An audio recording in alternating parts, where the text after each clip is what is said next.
Young and the Restless Spoilers full. Welcome back to our channel, Y&R Family. Today is a beautiful day to be a soap fan, but my heart is literally in my throat right now. Grab your coffee, your wine, or whatever you need to calm your nerves because we have a massive, explosive episode to break down. We need to talk about everything that just went down in Vegas. Let's dive right in. I cannot believe what I just watched. I am literally sitting here shaking, typing this up at 1 a.m. because my adrenaline is through the roof and I need to get this out of my system before I explode. I've been watching this show religiously since 2015, and I have seen my fair share of crazy storylines, hostage situations, and near-death experiences. But this Vegas storyline just took things to a completely different level of insane. I am half celebrating, half crying, and fully ready to throw my remote at the television. Am I the only one who feels like they just ran a marathon after watching this episode? Because my blood pressure is definitely not okay right now. Let's just jump right into the absolute horror show at that rundown gas station. So, we all knew Matt Clark was a sadistic monster. We knew he planted that tainted fentanyl. But actually seeing Nick Newman, the golden boy, the rock of the Newman family, writhing on that filthy floor in pure, agonizing pain, it was sickening. And to make it a million times worse, Sharon is chained up like a literal slave, forced to watch the love of her life suffer. I'm sorry, but how much trauma can the writers possibly inflict on Sharon? Hasn't she been through enough between Cassie, the bipolar struggles, the cancer, and every other villain who has targeted her? Can we please give this woman a break? But no, Matt is standing there, probably grinning like the absolute psychopath he is, watching his twisted revenge fantasy play out. And then Sienna Bacall happens. Can we please talk about Sienna for a second? I mean, I have to admit, I haven't always been the biggest Sienna fan. I kinda thought she was just background noise in this whole Vegas arc. Maybe just there to add some extra drama or be a damsel in distress. But nope, she is the absolute MVP of the decade. Seeing Nick dying and Sharon helpless, Sienna just snaps. She pulls a hidden gun out of nowhere like a total badass, aims it right at Matt's chest, and boom, she pulls the trigger. I screamed. I literally screamed at my TV. It was the most satisfying, jaw-dropping moment I have seen on this show in years. But wait, because it's a soap opera, of course the villain doesn't just die right there. Matt clutches his bloody chest, stumbles backward, and somehow manages to disappear into the pitch-black Vegas desert night. I mean, seriously. The guy takes a bullet to the chest and just scurries away like a cockroach. I know some people are loving the suspense of him still being out there, but personally, I wanted him done, finished, over. Remember when they tried this villain escapes into the night thing with Ian Ward or Cameron Kirsten? Yeah, didn't work for my nerves then either. But I digress, because the real tragedy was happening back inside. Nick stops breathing. He literally stops breathing. You guys, the tainted fentanyl shuts his body down. And the panic in that room was so palpable it felt like it was coming through the screen. Adam, who, let's be honest, has been the absolute bane of Nick's existence for most of their lives, suddenly kicks into full hero mode. Adam drops to his knees and starts frantically performing CPR. And the dynamic here is just so incredibly powerful. Adam, the black sheep, the former spider of Vegas, the guy who has done so many terrible things, is now fighting with every ounce of his being to save his brother's life. I was sobbing. And Sharon, oh my God, Sharon, her screams will haunt my nightmares. Hearing her shriek Nick's name while Adam is pounding on his chest, desperately trying to force air into his lungs.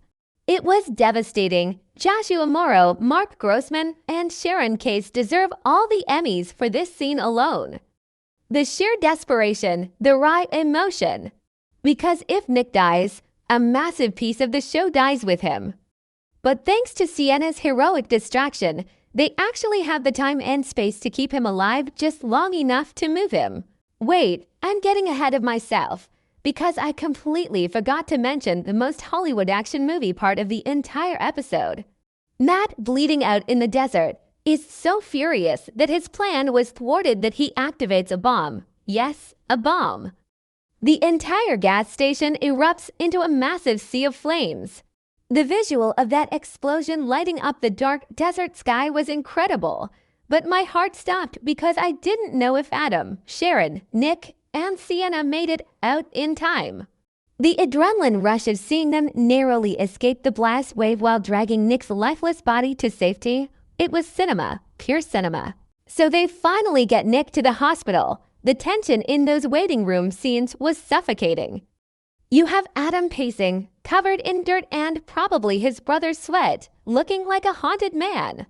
You have Sharon, trembling, crying, covered in soot, just praying to whatever higher power will listen, and then the doctor comes out. We all take a collective breath, expecting the usual soap opera miracle where Nick wakes up, asks for a coffee, and is perfectly fine. But no, the writers decided to rip our hearts out, stomp on them, and set them on fire. Nick survives, yes, he narrowly escapes death. But the doctor drops the absolute bombshell that because he stopped breathing for so long, he has suffered potential brain damage. Brain damage? Are you kidding me? I am so incredibly conflicted about this. On one hand, it's a brilliant, high-stakes, dramatic twist. On the other hand, I am terrified of what this means for the character. Are they going to give him amnesia? Is he going to wake up and not remember Sharon? Is he going to forget Noah, Summer, and Faith? Is he going to revert back to his teenage self from the 90s? I swear, if he wakes up and thinks he's still married to Phyllis or something, I am going to lose my mind. We have been waiting for a proper chic reunion for years. They were just starting to find their way back to each other, realizing how much they still love each other through all this trauma. And now the writers throw this at us? Sharon's reaction to the doctor's news broke whatever was left of my heart. You could see the exact moment her soul shattered. She is sitting by his bed, looking at this strong, vibrant man who is now hooked up to machines, realizing that the Nick she loves might never be the same again. The fear in her eyes was so real. She is terrified that the man who wakes up won't be her Nick, and honestly, I'm terrified too. Because think about the ripple effects of this. Victor is going to go absolute scorched earth when he finds out. He is currently back in Genoa City, playing petty corporate games and blackmailing Phyllis with fake emails, completely oblivious to the fact that his golden boy is fighting for his cognitive life in a Vegas hospital. When Victor finds out that Matt Clark did this, oh, the wrath of the mustache is going to be biblical, but it won't fix Nick's brain. And what about Adam? Adam is going to carry so much guilt. Even though he saved Nick's life, he's going to blame himself for bringing Nick into this Vegas mess, for involving Riza, for not stopping Matt sooner. This could either bond the Newman brothers together forever, or tear them apart completely if Nick wakes up with an altered personality and blames Adam for everything. I know some people are loving this dark, gritty turn for the show. They love the high stakes and the unpredictable twists. But personally, I just want Nick and Sharon to be happy. Is that too much to ask? Can they just go back to the coffee house, pour some lattes, and be a normal, boring, happy couple for like 5 minutes? Apparently not. And we can't forget about Matt. That psycho is still out there. He has a bullet hole in his chest. He's probably suffering from burns from his own bomb, but he is alive. He is out there in the desert, and you just know he is going to crawl into some dark hole, lick his wounds, and plot an even worse revenge. If he survives this, he is going to come after Sienna. Sienna better get a 24/7 security detail because Matt Clark does not forgive, and he certainly does not forget.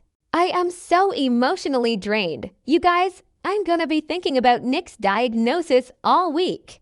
I want to trust the writers, I really kinda do, but they have burned us before with these medical storylines.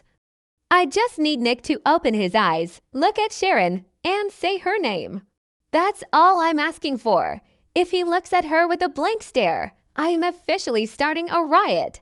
What did you guys think? Am I overreacting? Or was this the most intense episode of the year? Let me know, because I desperately need to vent with people who understand this specific kind of soap-induced anxiety.